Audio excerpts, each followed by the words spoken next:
All right, happy Wednesday, everyone. Welcome to the Istio weekly combined work group meeting. First up on the agenda, we have John, but I don't see him here on the attendees list. Does anyone have any context on this? Oh, feature flags change in 122.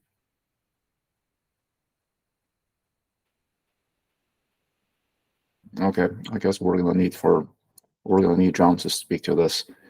So next up is Ziran and Joel. Yeah, thank you.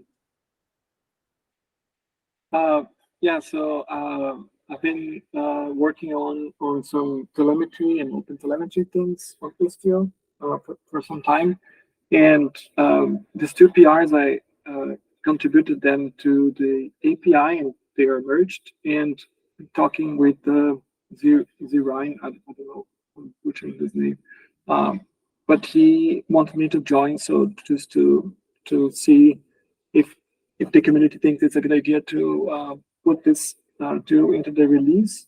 The HTTP exporter one is already merged into Istio for the actual feature implementation.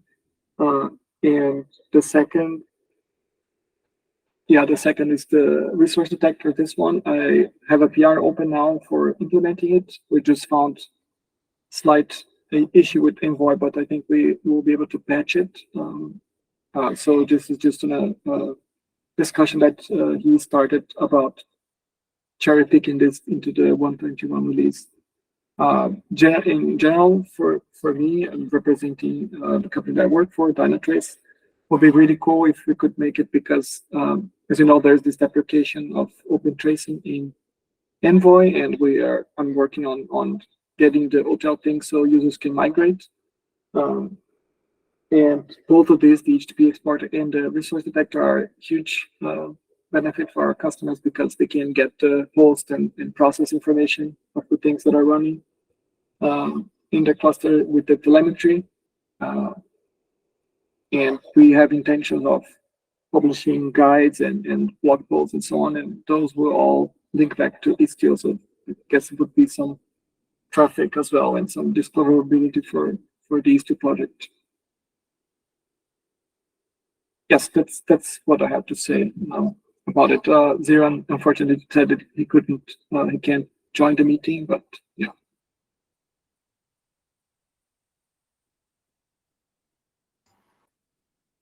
So specifically, what's the ask? Yeah, the ask is there is a channel in Slack about the 121 release, and Ziran started a thread there saying that he wanted this to be backported to ask for the other.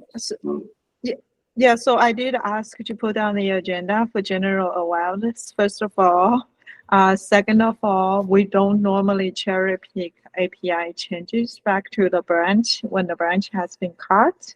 So right. I want to make sure, bring it up here to see if there's any objections. So I have a quick question. I saw a hands up, so I'll try to be quick. Did you say one of the implementation PR is still pending review? Yes. Yeah, the resource detector is pending review on Istio, so the implementation, because John, found something that could cause problems, and he opened an issue with Envoy, and already have a PR in Envoy to fix it. So there is that. So maybe because of that, then we won't have it make it anyway to the release. But I talked to the Envoy person, and he said that I think it's possible to also patch it. And as far as I know, the release that we pick on Envoy will also pick patches, but I'm not sure. Yeah, so I think that would be one of my concerns. If we cherry pick this PR into the branch and the corresponding implementation didn't land in 121, I wouldn't feel comfortable, right? Right, yeah. Yeah, exactly. So I think the PR for the implementation is already approved, but there's this small problem now, and if that's fixed, let's say tomorrow quickly, then I think we can merge implementation as well on these two. But yeah, it's okay. So maybe maybe the right question to ask is, assuming the implementation will also land in in master in the next few days, is there any objection to cherry pick the API and the implementation to 121 branch? Does that sound right? Yeah, but Yes. I mean, I don't really get why. Like we have a standard process for this. I don't see why it's meeting an exception. It's extremely late. We're still blocked on Envoy change being approved and then merging, going through the pipelines, being backported, being approved, going through the pipelines, picking up Nadar's, merging the other PR, and then we are already in the phase where we're not supposed to even be merging things, especially new APIs. It just feels, I'm just not sure there's a reason why it needs to be now, given that. And I also want to acknowledge that we took a long time to do this, and I appreciate all your patience. But it just, like, we do have a standard process that if you miss the release train, you miss the release train, we release again pretty shortly after anyways. So. Yeah, for me personally, I don't also mind too much if it's not there. It would be nice, but it's not, because we still, like, I mean, for data trace, for example, because we still need more features like the sampler that we discussed briefly. So we would need to wait for anyway for this next one. So, but I think Zoran had some more ideas or necessity of it. So, but I don't know the insights of why he also wants it in. So maybe you guys can discuss with him, try to find out. But for me, I think, yeah, if it's out of the process, it's a pain. Then I would not force it as well. Understood that. I mean, John's concern is exactly why I want to bring up in the meeting, because it does need explicit approval from the TOC members to merge API changes back to the release branch. And honestly, maybe we'll just comment in GitHub and ask Zoran, does he have strong reasons for this? Because to me, from the conversation he had in Slack, it wasn't clear to me what's the why for him to justify for this. Right. Yeah. Okay, would you want me to comment asking, or would you comment on the PR asking? Some of you? I can comment, ask just to summarize our meeting. Okay, perfect. Thank you. Yeah, thank you so much for bringing this up. We appreciate that. No worries. Yeah, that's all from me.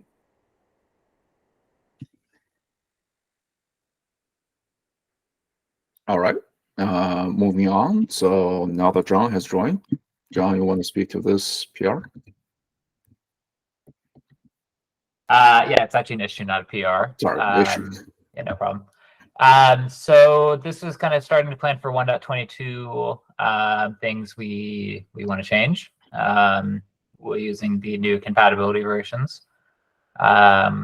Here was my initial bid, I guess, was that we try and make DistroList default, and that we try and make Delta XDS default. So I want to get some discussion on if people think we should do this, shouldn't do this, should do it, but needs lots of discussion to make sure we do it safely, should do other things, and we can go from there. I have some concrete discussions on DistroList as well, but we don't necessarily have to go too deep into it today if I forget how much is on the rest of the agenda. There's not a whole lot, so I guess we can talk about DistroList a bit. Any thoughts from anyone here? Yeah, I have two questions. So first of all, do we have performance number for these if they need to be switched to default? The second question is, I haven't tracked XDS very closely because I remember at one point we mentioned about we only have XDS for endpoint. Do we have XDS Delta for everything now? Yeah, so in terms of performance, I'll start with DistroList is easy. It doesn't impact the performance of the application in any way. What it does impact is, like, the images are smaller, so the images will pull faster. So in some ways it slightly improves performance, but it's definitely a security feature more than a performance feature, I would say. Delta XDS, well, I'll answer the other question because it ties into this one. So Delta XGS is a different gRPC service and protocol than state of the world. So we fully implement Delta XGS for every single type today. That being said, you can implement Delta XGS inefficiently, and it would be effectively the same as state of the world, right? You could say that every time service A changes, we're going to push service A, B, C, D, E, F, G, even though they didn't change. Even though Delta allows us to just push one, we don't necessarily have to. So that is how a decent portion of Istio still works today. That is kind of the state of the world type, but over the new protocol. That being said, there are optimizations in some of the key areas like endpoints, clusters, and all the ambient stuff that makes it fairly good support for proper Delta. So in those cases, the performance should be better in terms of less work done by the control plane and less data sent over the wire to Envoy and less work done by Envoy.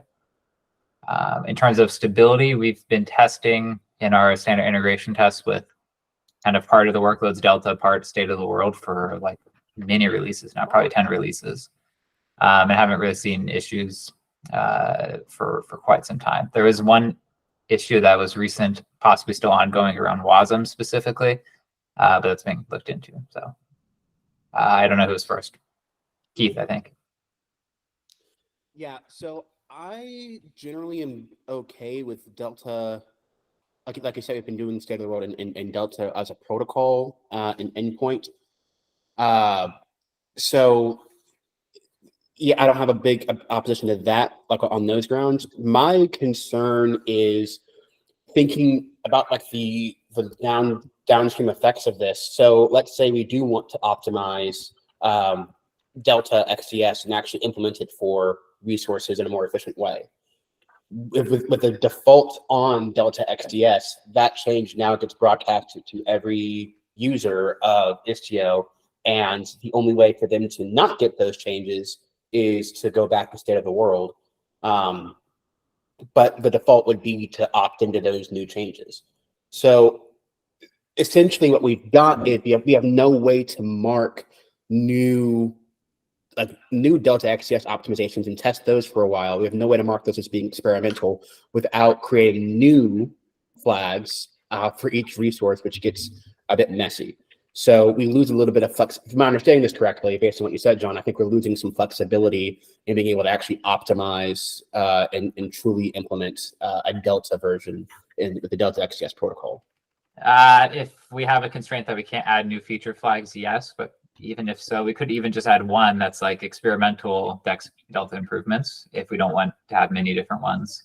So, and we've done many of these actually even for state of the world. We have like, I know a few active ones. It's like optimize route pushing, and we have a flag behind it. So I do agree that we need to do that, and that we shouldn't just make it so that all these changes go in directly to people's production. But I'm not sure that's a hard problem to solve. Yeah, kind of on the same topic somehow. I agree that having an experimental flag that keeps all the experimental off, that would be awesome. And I think we discussed it many times before about the need not only for this feature, but in general. Also feature flags, that are short-lived for one release to be able to quickly roll back are also kind of a standard practice. And there is no shortage of, no reason not to have them if we remove them afterwards.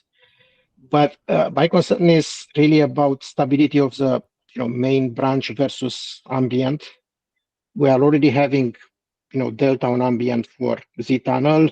It will make perfect sense for ambient to have any pilot that is started with ambient enabled to have delta on and to be completely off the old world. But maybe we can keep the regular Istio without ambient as it is, stable, and not introduce any risk, even if it was tested. We don't know.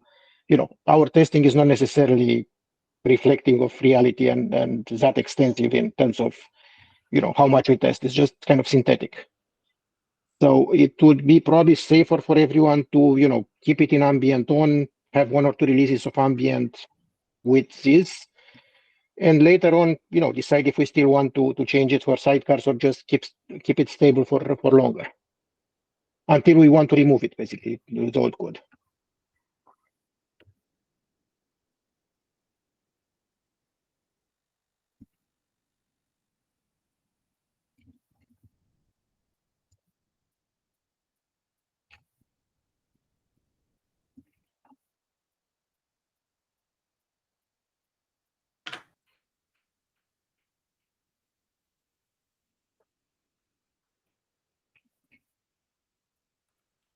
Yeah, one note is on ambient, we'd have already set both of these as defaults. So we've already done step one if you're what you're suggesting at least.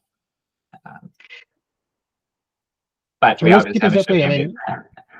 mean, by the way, for ambient, do we plan to have one Istio serving both ambient and regular, or do we plan to initially at least to have one Istio with profiler at every revision ambient that? Yeah, I mean that's the up to the user kind of. Like I guess the default if you are just doing it, you'd have one Istio, but there's no reason you can't have a separate revision and then hook up your ambient things to one revision and your sidecars to the other one. But either way, it's you either have one Istio that is both ambient and then it will be delta, and you take the risk and you're adventurous and you don't care so much about risk, or you have the default is two Istio, and in this case again it doesn't matter.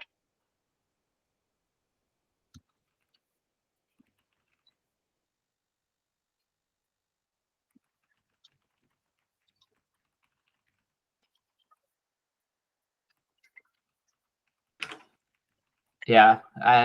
Sumit, you have a hand?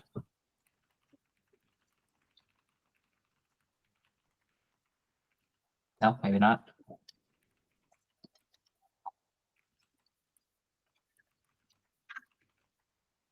Okay. Any other thoughts on this topic?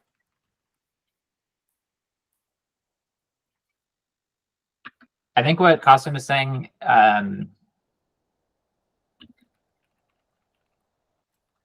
I think we should probably bring up in kind of the TOC, not for the specific topic, but in general, is what is how should we treat sidecars now the ambience here? Because we have this similar discussion for a lot of different topics. So I think having a project-wide view of that would probably be helpful, so everyone's on the same page. So I can add that to the TOC agenda.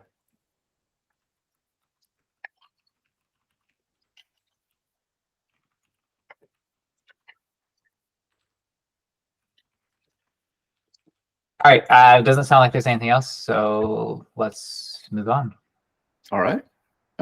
So next up, ENG. Hey, yeah, that's my topic. Okay.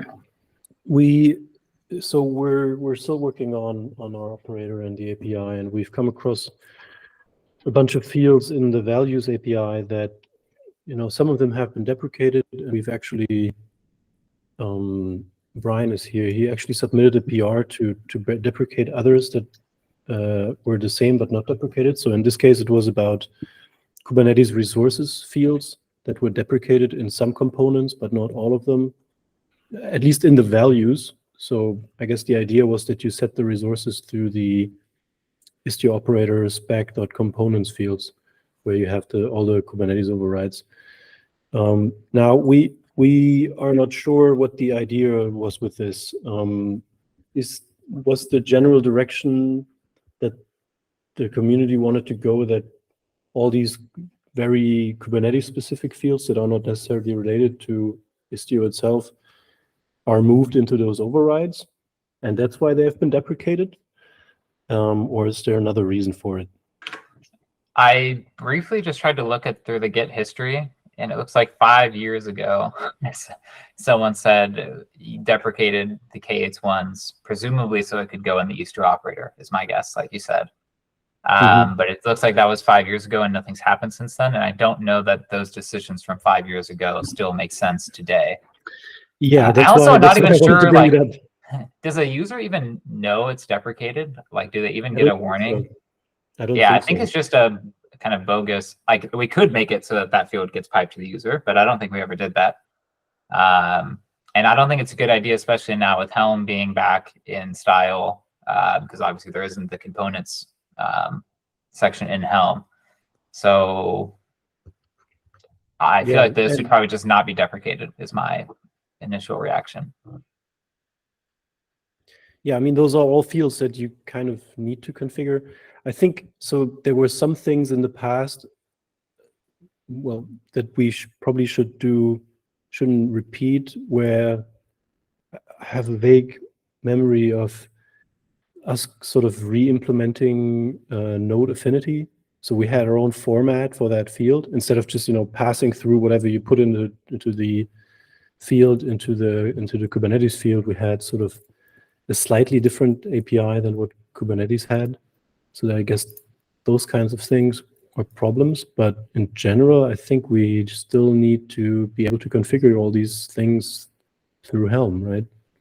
It's at least usually Helm charts expose these kinds of things.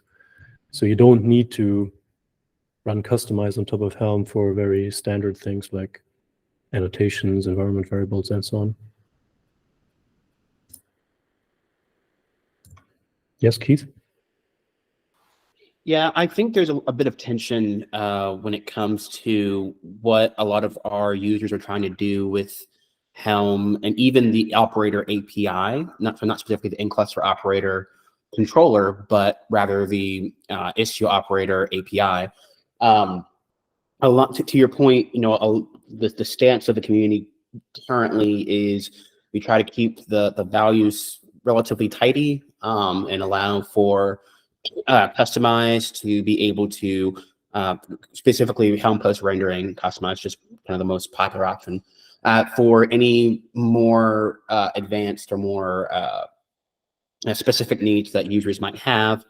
But to your point, when it comes to things like node affinity, I've seen, I think I can remember maybe 4 distinct issues folks have opened up for various types of affinity, anti-affinity types of fields in Helm values, and kind of the response being that we can't support all the different fields. I agree with that as a rule, but I think maybe a place where we could maybe use more TOC guidance is on figuring out what is a good fit. It seems to be somewhat laissez-faire depending on what member of the community is looking at a particular issue. So if any TOC members here will be willing to weigh in, I think that might be helpful in deciding on some of these things. So like, for example, like proxy resources is one that I can see the use for that relatively easily. I also can imagine someone saying that can be done with Helm post rendering if the defaults aren't satisfactory for you. Even things like CNI config, egress gateway, etc. So if we can get maybe a concrete set of heuristics even for what belongs in Helm versus what needs to be done via Helm post rendering, I think that might be helpful. I don't know that this is the answer necessarily, but I can give historical context on why things are the current way, I think. So one, there's a lot of stuff that's just grandfathered in from Helm charts going back to Istio 1.0, probably before, that have been piped all the way through to where we are today. So just because something's there doesn't mean it's a good practice, and there's a lot of bad stuff there. And we, at no point have we gone and started from scratch. Actually, Costin did start from scratch, and then I went in and brought everything back and ruined it. So I mostly regret doing that. There's other things like proxy resources that largely cannot actually be replaced by customized because it is actually writing a config map that's the injection template. So that would be quite hard to replace compared to other things that's like directly a deployment.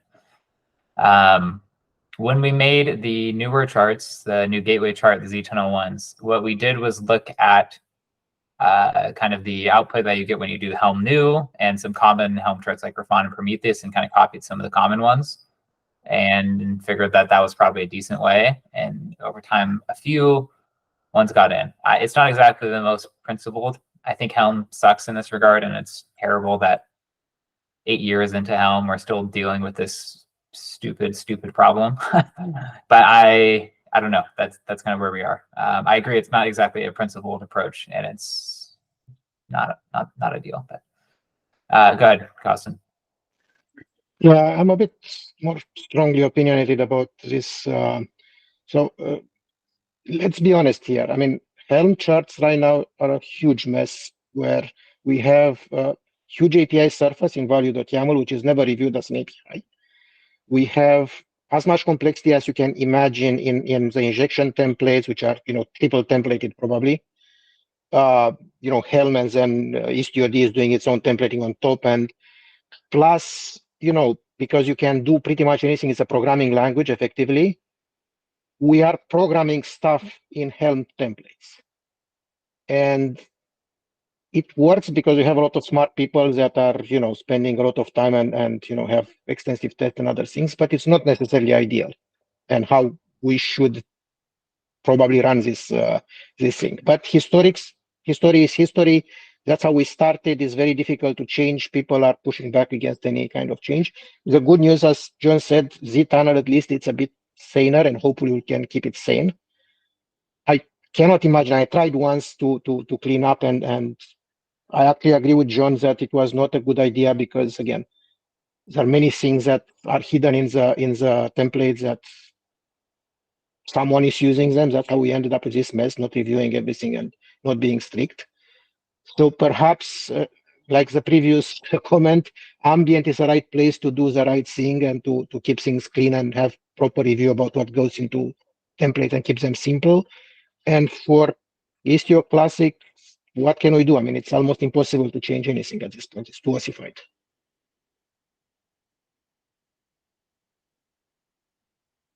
Well, Yeah, I mean, if we could come up with rules for ambient, then we could at least define those rules, like what fields we want to have in the charts and which fields we don't want to have. So then if somebody tries to add stuff to the old charts, we can at least say, look, no, this is our policy. We're not going to include this field. I think also we tend to shoot ourselves in the foot a little bit on this sometimes because we ship a bunch of charts that are functionally interdependent, but the values don't always actually line up when you try to install them together. And sometimes you get things where, like, stuff is in globals and it shouldn't be there. Stuff isn't in globals and it should be there, because typically in Helm, if you install many charts together, you compose them and the values are namespaced and nested for you, and Helm sort of enforces some hygiene on your subcharts by definition of you doing it that way. We don't do that, so it can be a little, Wild West, where every chart is like doing random stuff, and there's no like enforced consistency by forcing them to be treated as nested components. So I think that contributes a little bit to some of the value sprawl. And the other thing is, I just generally don't think the approach of treating values as an API it works well with Helm. The template is the API, the values are not really. And that's why I think some of the stuff we do today in Istio Control, where we try to, encode rules around what the values can be by wrapping them in protobus and stuff, is not really normative and creates more problems than I think it fixes. Because I think we're just trying to basically wrap chains around the wrong thing, right? It is not the values file that we should be treating as the fixed API. It is the template. The values are simply an input into that. So if we have opinions, I would prefer to wrap the opinions around the templates themselves and not necessarily the values, because I think that's the wrong place to constrain things. I would disagree. I mean, the user touches values, and that's all they touch. So to me, that's the API and the thing that is important. Right, but whether the values file you present to the template is valid or not is defined by the template.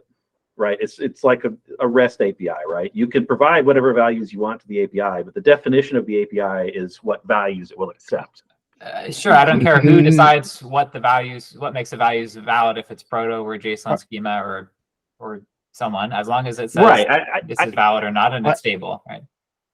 Completely disagree with that. I mean, if an API is documented and says that this field in values.yaml does X, and we have documentation for that and user expect it, that's a truth. I mean, that if the template doesn't do that, it's wrong. It's a bug in the template. I think what I'm saying is that if we have out-of-band validation of the values, it should be based on the template directly and not based on something that is completely external to the template, as it is today, where we have drift. That's kind of what validate the values against the template. That's another thing that we maybe need, that this connection between the template and the values. Are all fields that are used in the template even showing up in the values and things like that? We don't. Yeah, we don't have that. I agree. So that could help, but I still think that the values are effectively what the user looks at. Very few people will actually go into the templates to figure out what fields they can use, except something doesn't work the way they expect. That's valid. But I think what I'm saying is it's just the validation being disconnected currently from the reality of the templates is what bites us. right? Like we can have validation of values, but it should be driven by the actual templates and not by something that is divorced from them. Agreed. Yeah. I mean, that would also help with the drift, right? If we would have some automation, some tests around the fields that are actually used in the templates, then we could also maybe avoid the drift in the different values files. I don't disagree with validation, all this cool stuff. I mean, it's wonderful. But again, the first step from all of them is to recognize that values.yaml are API and review them as API. If we just review them as API and just don't let everything go in because it's just Helm template stuff, validation doesn't make any sense. I mean, its first step is to review it and treat them as such, and then yes, we add validation, we add documentation, we add whatever is necessary. But we are not doing that already. I mean, it's like mesh configure, anything goes. The values YAML are basically, if you're talking like an open API spec, values.yamls are the example request you could send. It's not necessarily the exhaustive documentation of all the values that could be there. It's just, here's an example that you can use that will be accepted by this API. And that's how we have to treat them, I think, in terms of validation.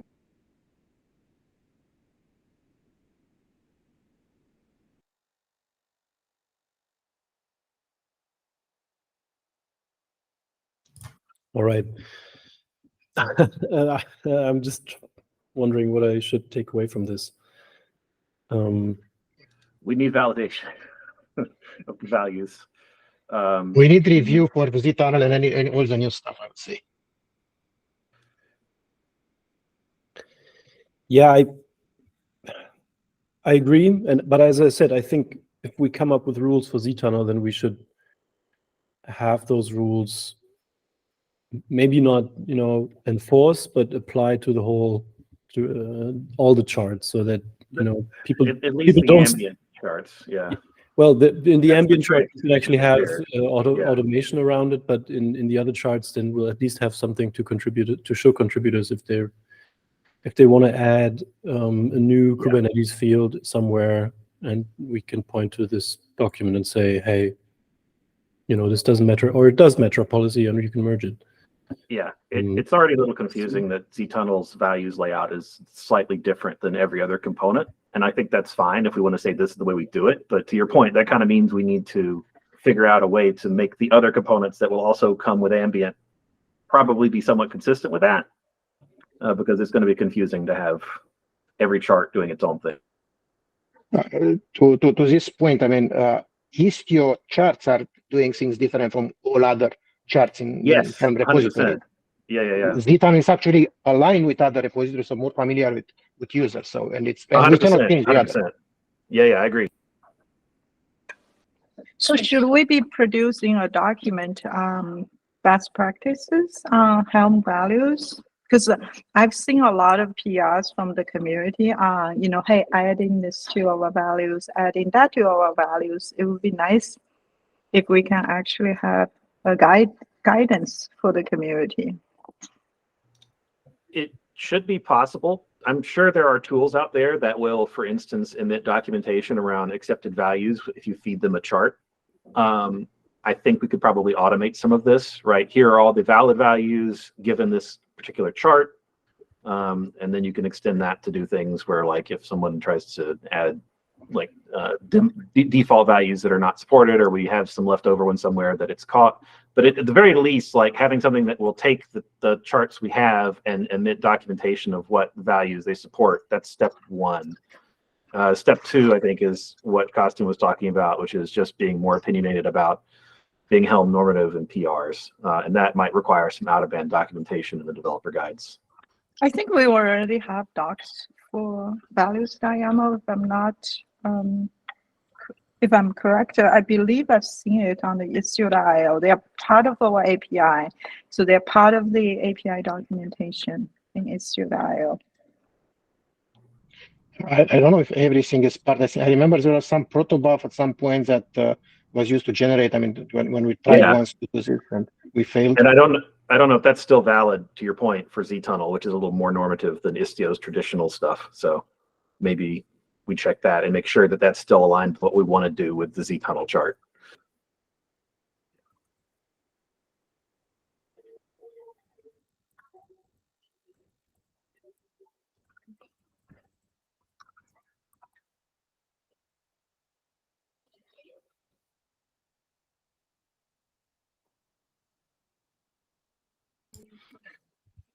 All right. So I'll take a look at starting a document. Maybe I will have to compare actually the charts because I don't know the differences between the z-tunnel chart and the other charts. So I will have to take a look at that, and maybe I'll come up with a suggestion that we can discuss, and then we can talk about if we have sort of a policy, then we can talk about what kind of automation we can wrap around it to make it easier to apply. But if you want to Yeah, learn something that from my sounds good. mistakes, don't try to clean up the Istio standard charts, but focus on ambient. That's my, and I spent a lot of time trying to do that. Or maybe you can do better. I don't know. Well, I guess if the reasons were that, there's a lot of users relying on specific fields and functionality in the templates, then there's no way we can avoid that. Except for Ossification, doing a 2.0. ossification, yeah. Yep.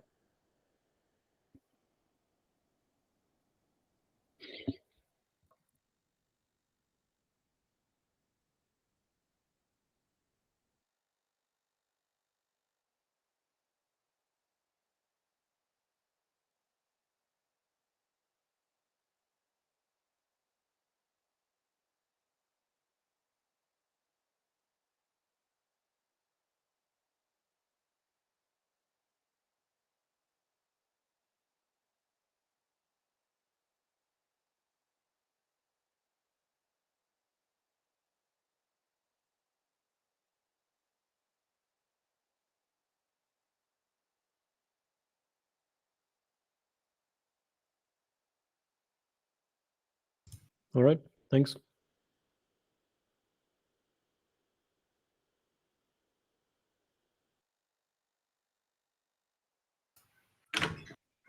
Cool. So, Anything else, or oh yeah, go ahead, Lynn.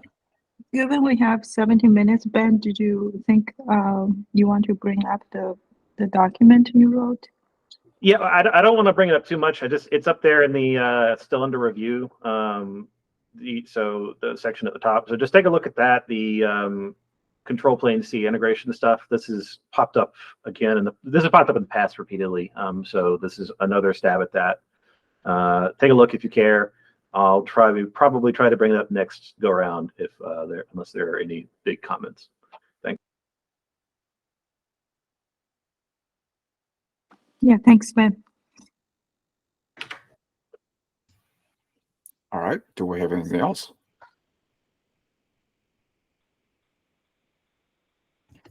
If not, let's call it a day. FYI, I cannot attend the ambient meeting. John, if you could start a meeting and start a recording, I'd really appreciate it. Okay. Thanks, everyone. Thanks. Take care. Thanks. Bye.